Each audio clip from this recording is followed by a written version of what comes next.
In my sermon series in the chapels I've had here at Aberdeen, but also the sermon series I have at my church, Good Shepherd, I've been looking at how we tend to hero worship. And here's the thing, there's only one real hero, and that's Jesus Christ. Not that God can't use other people, but no one's really worthy of our worship. They're all flawed, whether they're a political leader or a captain of industry. And so I've been looking at the kings of the Old Testament as studies in this very idea that there are things we can admire about them, but they're also flawed people, and we can learn from their weaknesses. Today we're going to look at King Asa, who was the king of Judah.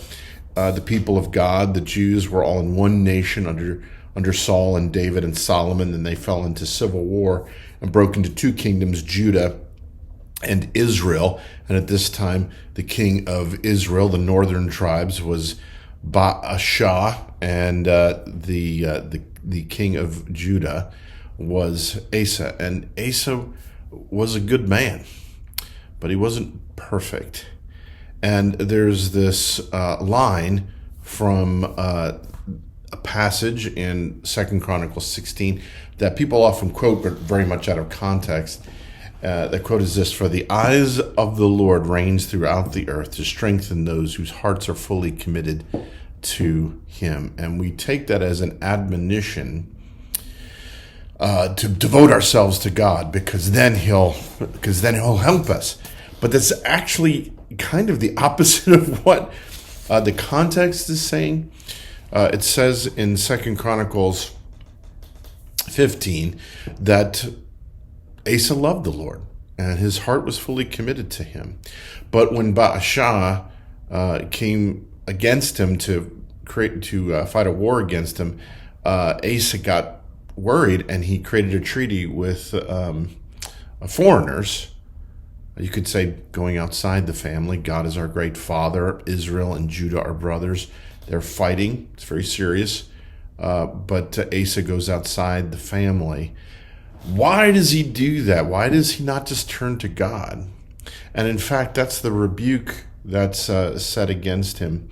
Later, a prophet, Hanani, comes to Asa and he says, this is in 2 Chronicles 16 verse 7, "Because you relied on the king of Aram and not on the Lord your God, the army of the king of Aram has escaped your hand." In other words, they're going to be problems for you later.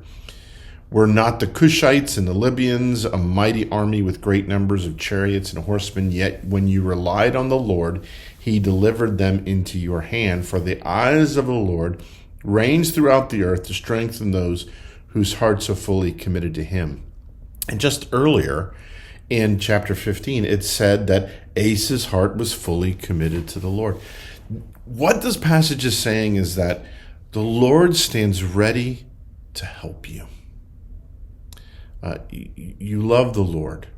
You're committed to Him. Not that you're obsessed with Him per se, but you're committed to the idea that He's real and that He does care about you. Why didn't you turn to Him? It was silly not to do that. Think of an incident from my childhood. I was a kid of the Star Wars generation, and 1977, when I was not even 10 years old, I was fascinated with the toys and the models, and my mom bought me a model of the X-Wing fighter. And I was excited, and I was putting it together, and I realized that I had put some of the wings kind of out of order, and they were supposed to nest.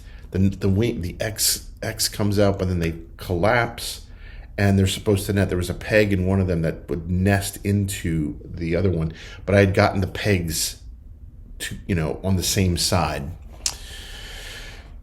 What am I going to do about this?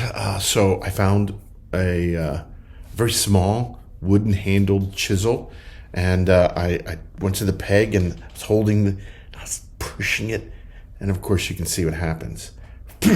I sliced open the webbing of my left hand. I still have the scar for that. And aside from the pain, I was taken with panic that I would be in trouble. So what did I do? I went upstairs to try and clean myself up. Blood was everywhere. I could actually see inside my hand. And then I saw, for a brief moment, the black circle sort of closing in. My vision was starting. I was in the process of blacking out. Now, I didn't black out. And my mother found me. And she helped me. But why do we run and hide? It's because of what we believe about God. We believe that He's out there waiting for us to screw up and then to say, I told you so. But that is not the picture the Scriptures present. The Lord is for us. He delivers us. He delivers us from slavery in Egypt. He delivers us from the slavery of sin and the consequences, death, and the life, death, and resurrection of Jesus. Yes, there are times when He corrects us and He disciplines and we don't like it, but He doesn't do it because He hates us. He does it because He loves us. He has given Himself for us.